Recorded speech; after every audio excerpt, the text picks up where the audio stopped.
Diyos na maasahan, kami iyong kawan.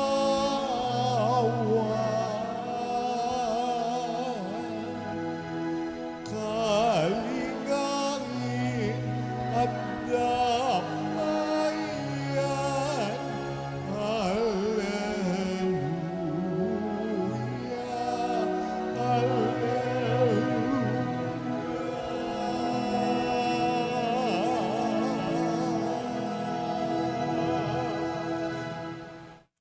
Sumainyo ang Panginoon. At sumayo rin. Ang mabuting balita ng Panginoon ayon kay San Lucas. Papuri sa iyo, Panginoon. Noong panong iyon, samantalang dumaragsa ang libu-libong tao, anupat nagkakatapakan sila. Nagsalita muna si Jesus sa kanyang mga alagad. Mag-ingat kayo sa lebadura ng mga Pariseo. Ito'y ang pagpapaimbabaw. Walang natatago na di malalantad at walang nalilihim na di mabubunyag. Anumang sabihin ninyo sa dilim ay maririnig sa liwanag, at anumang ibulong ninyo sa mga silid ay ipagsisigawan. Sinasabi ko sa inyo, mga kaibigan, huwag ninyong katakutan ang mga pumapatay ng katawan at pagkatapos ay wala nang magagawa pa. Sasabihin ko sa inyo kung sino ang dapat ninyong katakutan. Katakutan ninyo yaong pagkatapos na pumatay ay may kapangyarihan pang magbulid sa impyerno.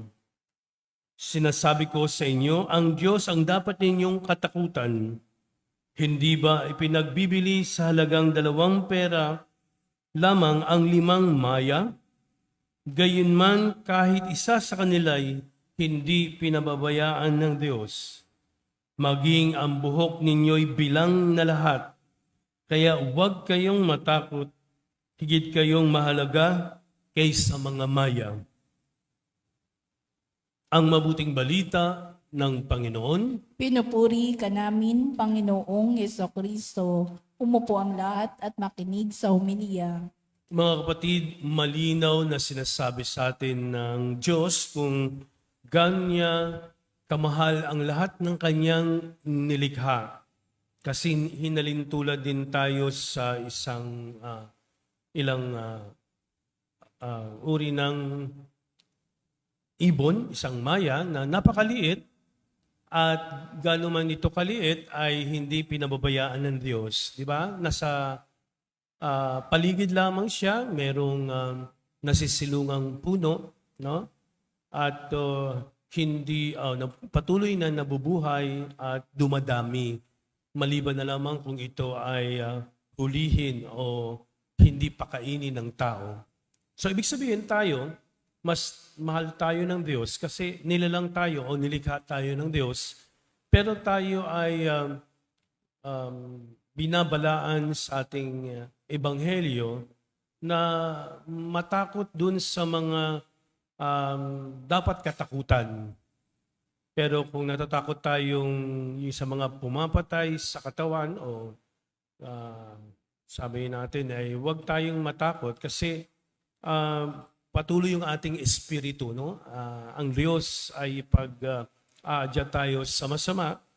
So, ito yung mga bagay na ginagawa nating masama na maaaring pumatay, no? Doon sa ating katawan. Tayo ang may likha, ibig sabihin, kagustuhan natin na sa ilalim tayo ng mga masasamang bagay, no? Yan ang maaaring pumatay sa atin o magpasama sa atin. Pero sinasabi ang Diyos ang katakutan natin sapagkat kung siya ang humatol, kung siya ay tumingin sa atin. No? Pero ang Diyos, ang kanyang pagtingin sa atin ay may awa.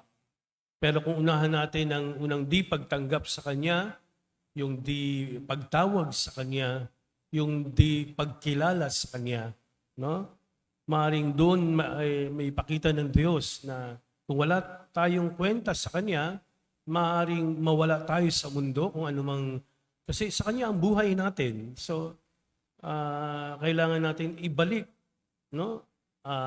Ang halaga ng ating buhay sa pamamagitan ng pagpapahalaga nito at ipakita sa Diyos na may katuturan yung buhay natin, hindi lang sa ating sarili, pati yung mga tao na sa paligid natin, dapat din nating pangalagaan, no? At hindi tayo yung sanhi ng ikapapahamak ng ating kapwa. At sinabi pa, kahit na yung ilan buti ng ating buhok, alam ng Panginoon, no? Kung ilan yan. Ibig sabihin ng salitang yon, kilala tayo ng Diyos, no? Ano ba yung gawin natin sa dilim o sa liwanag? Alam na alam ng Diyos ang ating mga ginagawa. Walang lihim, sabi nga, na di mabubunyag. Kaya wala tayong dapat itago, wala tayong dapat katakutan, kundi manalig tayo lagi sa Diyos. Sa ngalan ng Ama, ng Anak at ng Espiritu Santo.